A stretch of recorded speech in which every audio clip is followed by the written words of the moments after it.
Paano mag-test ng speaker mga boss kung okay pa ba o hindi?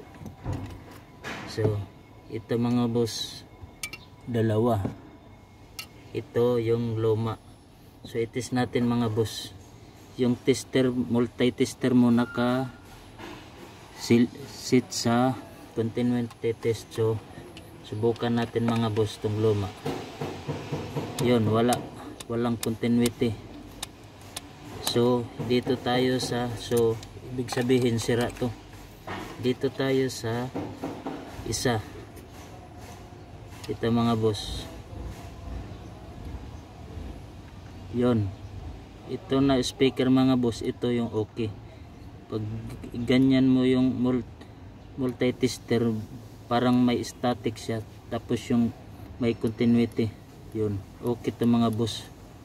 Ito yung okay. Itong luma,